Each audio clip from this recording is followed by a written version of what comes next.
Kalau sampai Prabowo dan pemerintahnya engkau mengeluarkan kebijakan-kebijakan yang menyengsarakan rakyat, yang memiskinkan rakyat dan menguntungkan asing, maka akan saya lawan kalian sampai titik darah penghabisan. Allahu Akbar. Allahu Akbar. Indonesia merdeka. Merdeka. Merdeka. Allahu Akbar. NKRI harga mati. Merah putih harga mati. Pancasila harga mati. Allahu Akbar. Lu buta.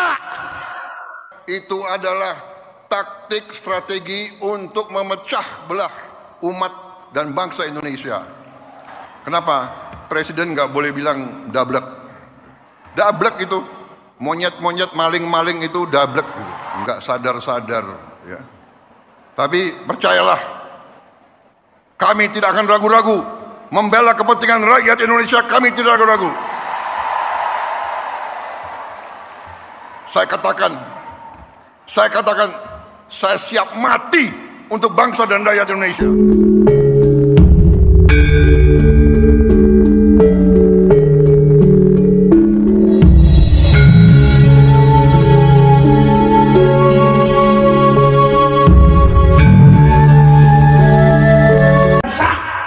Maka yang dipimpin pun akan ikut rusak. Kalau kau tidak sholat rusak sebagai pemimpin ibadah, sholatmu rusak, sholatmu nggak sempurna, sholatmu bolong-bolong, sholatmu hancur, maka seluruh amal ibadah yang lain bakal rusak, bakal hancur dan tidak diterima oleh Allah Subhanahu wa Ta'ala. Makanya perhatikan kau punya sholat, perbaiki kau punya sholat, didik kau punya anak-anak.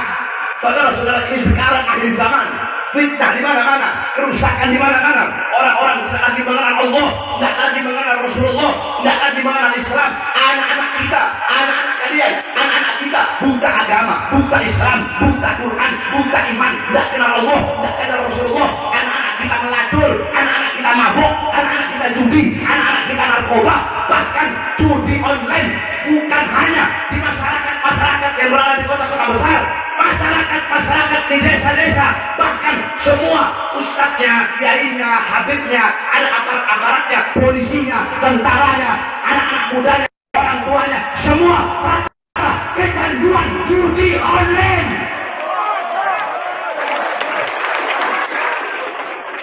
Heran saya, bahas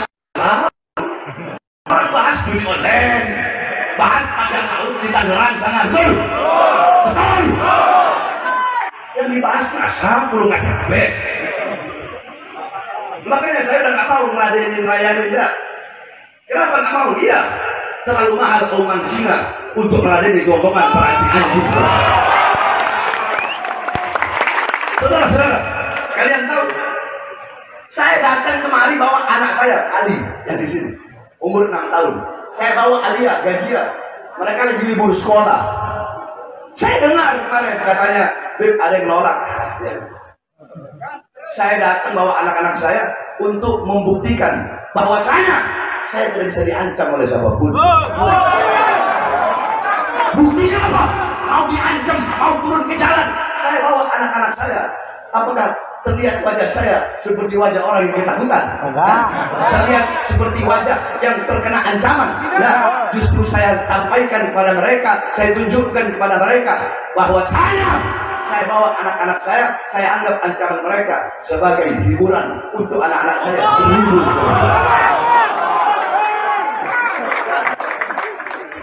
Bahkan saya tidur nyenyak. Loh, Habib kok bisa tidur nyenyak? Ditolak ini tapi tidur nyenyak. Iya, saya tidur nyenyak. Kenapa? Karena 1 juta teriakan domba tidak akan mengganggu tidurnya seekor singa, saudara. Jangan ajarkan saya tentang provokasi, jangan. Kalian bilang saya provokasi. Oke, saya jelaskan sekarang. Saudara-saudara, saya 13 kali masuk penjara. Saya keluar masuk penjara, baru bebas 1 hari, langsung dibawa ke Nusa Kambangan. Bebas dari lapas Gunung Sindur, belum 1 bulan masuk lagi kasus KM50, saudara-saudara. Jadi jangan. Saudara-saudara, saya dibilang provokasi, dibilang pemecah belah. Sekarang saya tanya, Anda masyarakat Pemalang, jawab yang keras. Saya bebas dari lapas Gunung Sindur itu siang tahun 2021. Kalian dengar? 2021 saya bebas. Siang saya keluar, malamnya ngumpul semua. Habaib, kiai-kiai, ustaz-ustaz, umat ngumpul, nyambut saya. Saya bilang dalam hati, ini kalau saya ceramah, pasti saya ditahan. Tapi gak apa-apa, itu resiko perjuangan. Saya ceramah. Nah, pertanyaannya, apa isi ceramah saya yang membuat saya ditahan lagi? Kan itu pertanyaannya. Apa isi ceramah saya yang dibilang provokasi, yang dibilang meresahkan? Pertanyaannya, isi ceramahnya apa? Kan itu. Mau tahu? Ibu-ibu mau tahu nggak? Mau tahu? Waktu itu saya ceramah. Saya bilang, Jokowi, Presiden, Panglima TNI, Kapolri, pejabat, aparat. Waktu itu musim corona. Saya bilang, rakyat kalian kurung dalam rumah, tapi tidak kalian kasih makan, tidak kalian berikan kebutuhan pokoknya. Kalian mau bikin hidup rakyat atau mau bikin mati rakyat? Saya tanya, itu provokasi? Jawab, provokasi. Provokasi. Itu meresahkan atau pembelaan? Atau pembelaan? Jawab yang jujur. Kalau provokasi bilang provokasi. Hah? Siapa yang saya bela? Siapa yang saya bela?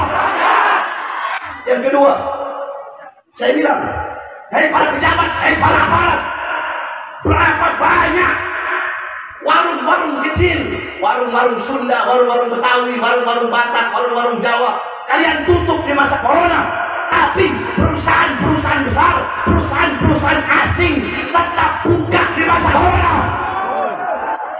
Itu provokasi, meresahkan. Terus apa? Apa? Apa? Siapa yang saya bela? Siapa yang saya bela? Yang ketiga saya bilang, hei pejabat, hei aparat, hei para pemangku kekuasaan, hei para anggota dewan. Berapa banyak pemuda-pemuda yang pengangguran di masa corona?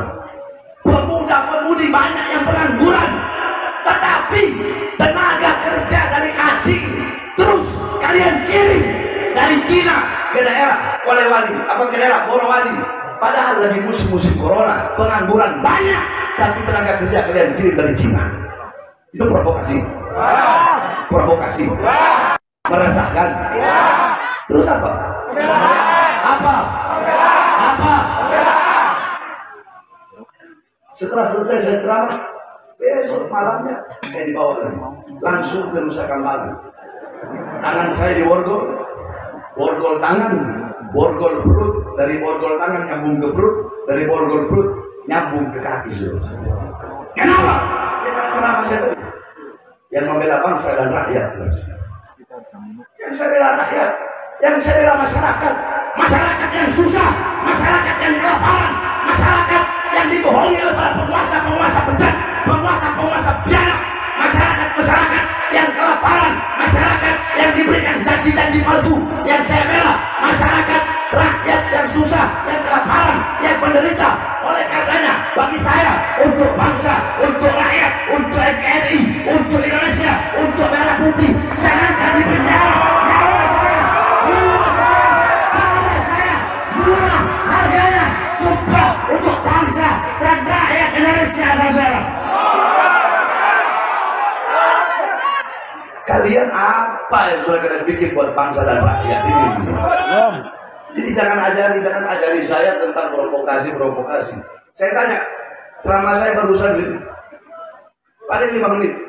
Siapa di surat merah tadi? Ilmu apa bukan? Ilmu apa bukan? Jadi jangan. Makanya kalau mau lihat isi ceramah saya, itu lihat yang penuh. Jangan hanya melihat dengan mata hasut, dengan mata iri, dengan mata dengki, dengan mata kebencian. Saya sampaikan kepada kalian, sampai kiamat kalian ingin menghancurkan Ba'alawi ingin menghancurkan para habaib. Demi Allah, kami para habaib semakin kalian tempa, kami bagaikan besi yang akan semakin panas dan menjadi pedang yang terus.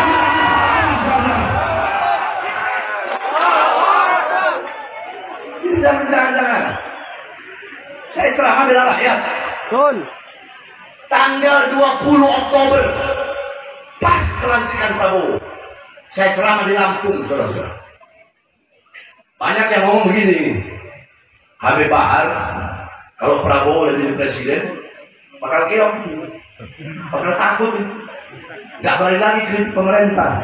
Banyak yang ngomong 20 Oktober pas pelantikan Prabowo. Apa saya bilang? Hei Prabowo, jikalau engkau mengeluarkan kebijakan-kebijakan yang menguntungkan rakyat, yang membahagiakan rakyat, kami rakyat akan dukung penuh 1000%. Betul? Kalau Prabowo kabinetnya, pemerintahannya pro kepada rakyat, pro apa tidak? Pro apa tidak? Pro apa?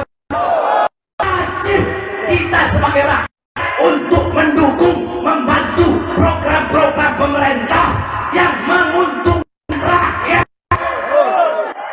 Tapi ada belakang dulu.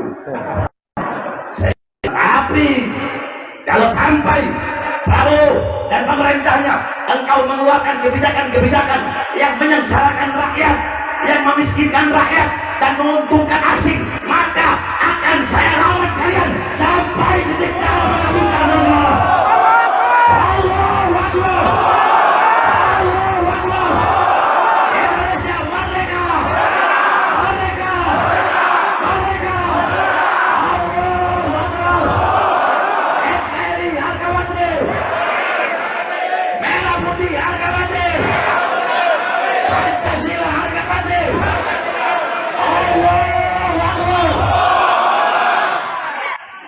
Jangan kalian mau meragukan nasionalisme saya, jangan.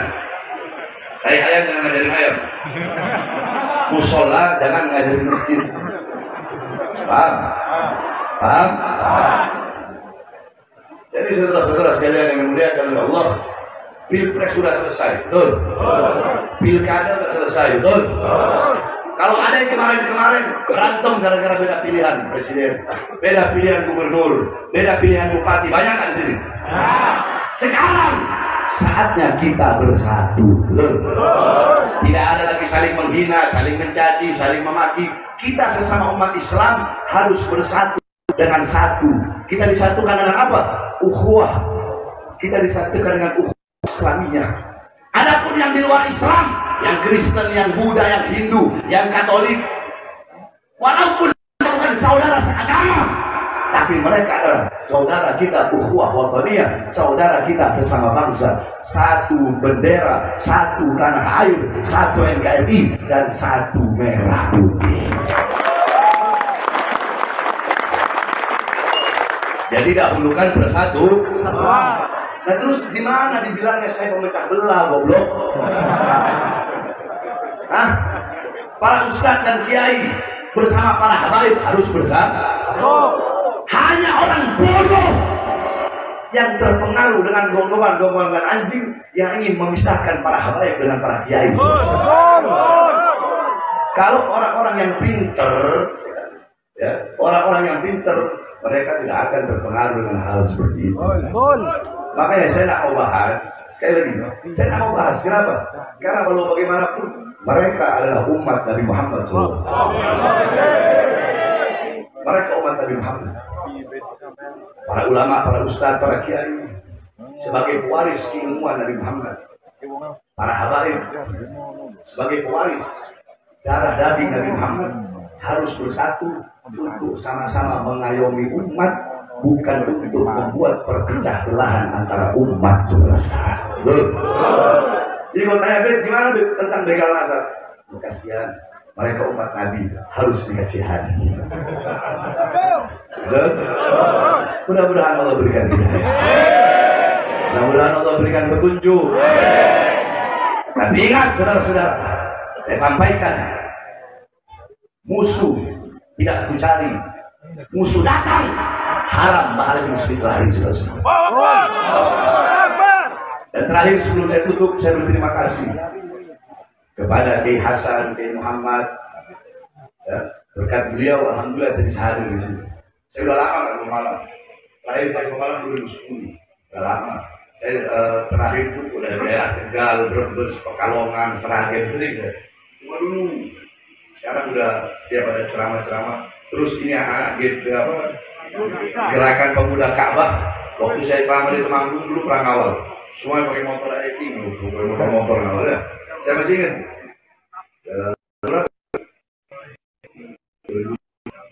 2016 ya.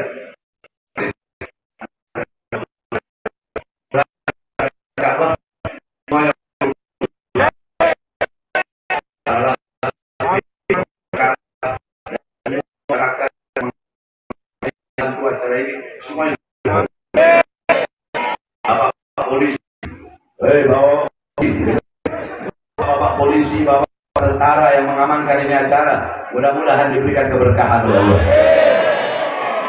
Mudah-mudahan Allah permudah urusan dunia akhirat kita semua.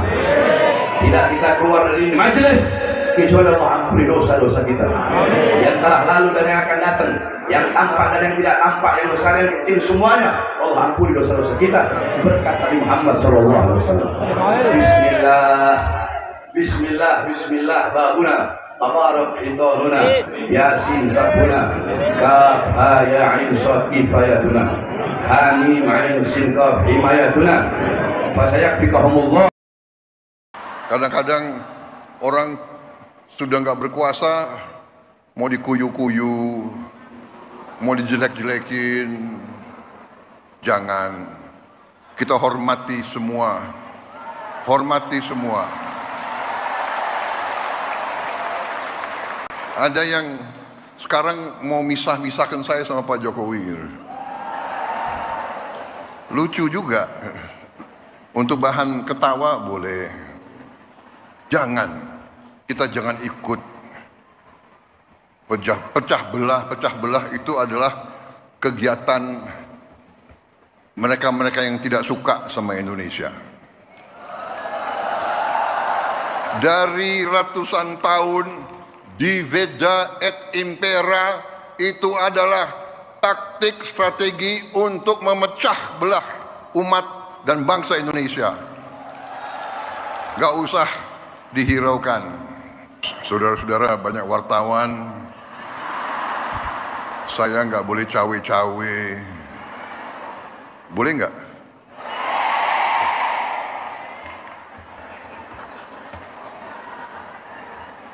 Enggak, saya bicara apa adanya, itu keyakinan saya. Itu keyakinan saya. Jadi kita harus biasa bicara apa adanya. Yang benar itu benar, yang tidak benar itu tidak benar.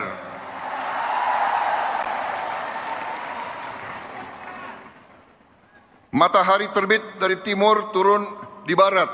Kita harus bicara apa adanya. Jangan coba-coba merubah-rubah. Kalau saya. Jadi saya sebetulnya tidak mau panjang lebar karena saya memang grogi. Kenapa? Presiden nggak boleh bilang dablek. Dablek itu, monyet-monyet, maling-maling itu dablek.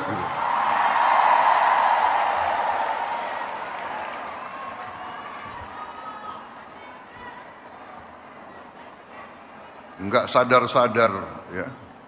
Tapi percayalah, kami tidak akan ragu-ragu membela kepentingan rakyat Indonesia. Kami tidak ragu-ragu. Saya katakan,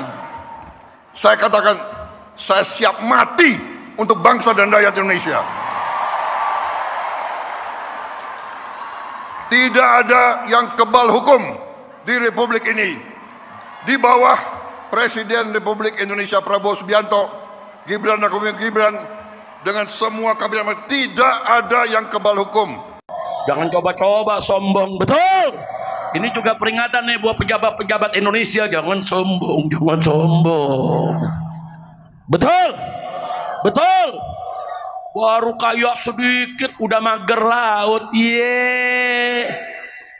Udah gitu anehnya 30 km laut dipagar dari RT, RW, lurah, camat sampai presiden nggak tahu. Iye, lu buta. Kacau tidak? Kacau tidak?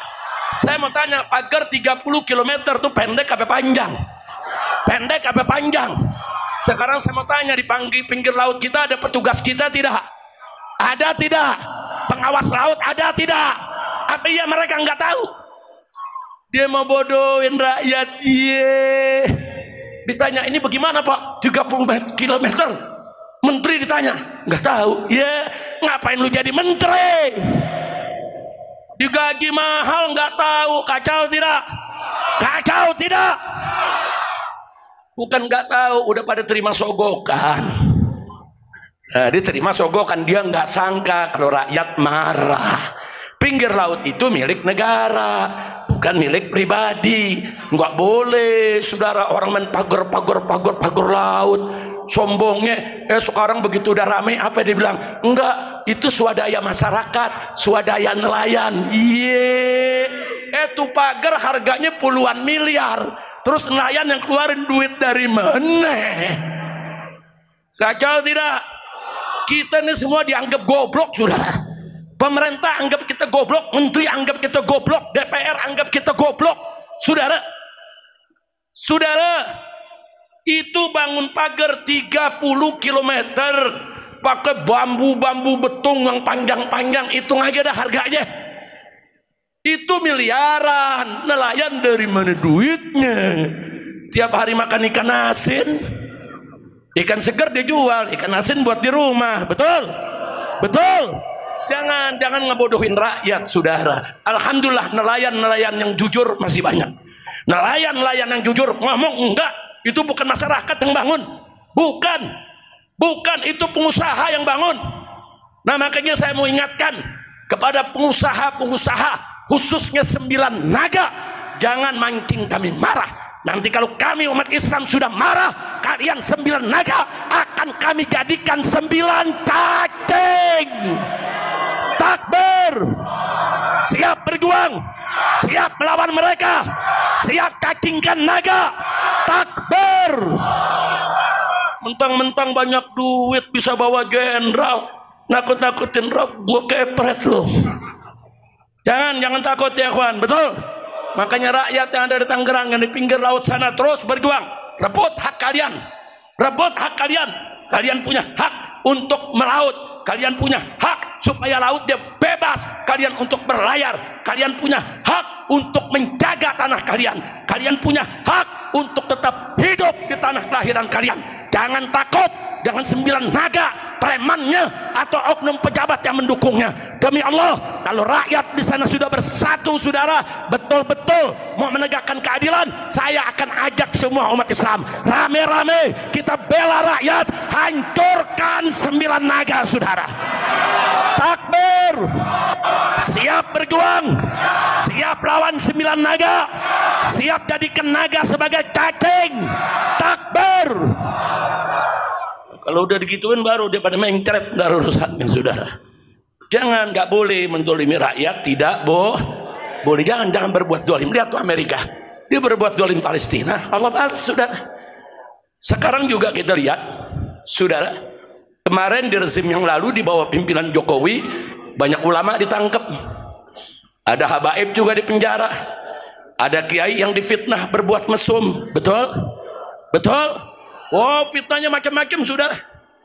Begitu dia turun sekarang, saudara, Allah buka semua boroknya, Allah buka korupsinya, nepotismenya, jahatnya, boroknya, bobroknya, saudara. Sampai dibuka juga isu tentang istrinya suka terong muda. Saya nggak paham tuh terong apa tuh. Lu mikir sendiri dah apa bener. Ini yang namanya netizen tega banget, saudara. Sampai yang begitu-begitu ditelanjangin netizen. Lu tega banget lu. Mudah-mudahan sih nggak bener. Amin. Tapi kalau bener kelewatan. Ini kekuasaan Allah, jangan sombong. Saudara baru kemarin berkuasa, oh basur teriak, ini seperti Sayyidina Abu Bakar Siddiq. Iya. Berikutnya dibilang, ini kan Sayyidina Umar. Iya. Berikutnya lagi bilang, ini kan Sayyidina Utsman. Ya, berikutnya lagi bilang, ini kan Sayyidina Ali pemberani. Iya. Begitu melengsar apa Bazar bilang, ini kayak Nabi Muhammad. Pala lu bomenyan. Nah sekarang akhirnya apa? Begitu lengser saudara, lembaga jurnalis internasional menobatkannya sebagai presiden terkorup di dunia. Waktunya kayak Sayyidina Abu Bakar. Sayyidina Abu Bakar mana ada korupsi, betul? Betul. Saya tanya Sayyidina Abu Bakar Siddiq radhiyallahu anhu korupsi tidak? Korupsi tidak? Sayyidina Umar korupsi tidak? Sayyidina Utsman korupsi tidak? Sayyidina Ali korupsi tidak? Nggak ada yang korupsi mau dibilang kayak sahabat Nabi. Masya Allah, kira-kira jelas gak? Lanjut. Kalau ada intel yang nyatet nih panitianya Habib Ye ini. Bukan polisi udah bosen nangkep saya, dia pengen nangkep panitianya. Bo. Ini Habib Ye nih foto. Alhamdulillah, enggak usah takut. Yang hak katakan hak, yang batil katakan batil. Setuju? Nah makanya saya ajak umat Islam. Ada nanya, Beb, bagaimana nih Beb? Kok negara kacau begini Beb? Bagaimana nih Beb? Ini apa yang mesti kita lakukan? Saya bilang, tenang, nih buaya lagi ribut sama buaya. Kalau buaya sama buaya lagi berantem, lu jangan misahin, ntar lu digigit. Betul? Buaya sama buaya ribut, diamin aja, gelar tikar tonton. Ya kan sekarang lagi pada ribut dia media saudara, main bongkar-bongkaran borok, bongkar-bongkaran korupsi, bongkar-bongkaran kejelekan, saling melapor ke polisi. Akhirnya apa? Maling nangkep maling, yang ditangkap maling, yang nangkep maling juga saudara. Nah kalau begitu saya mau tanya saudara, ikut campur apa nonton aja? Ikut campur apa nonton? Alhamdulillah saudara, ini pertolongan Allah. Karena apa? Karena saya dengar kiai-kiai di pondok-pondok pesantren, di majelis-majelis taklim, umat Islam di masjid-masjid, di musolah-musolah, apalagi di tablik begini. Saudara, se-Indonesia sudah hampir tiap hari terdengar sholawat asghiril zalimin bit zalimin. Betul. Di sini dibaca gak? Nah itu kan kita minta kepada Allah, asghiril zalimin bit zalimin, ya Rabb. Bikin sibuk orang yang zalim dengan orang yang zalim. Aduk mereka. Nah digobul oleh Allah. Sekarang ini saudara, buaya sama buaya ribut, anjing sama anjing saling gigit, serigala sama serigala saling serang, monyet sama monyet saling cakar-cakaran, maling sama maling saling tangkap. Ini doa siapa? Doa umat Islam.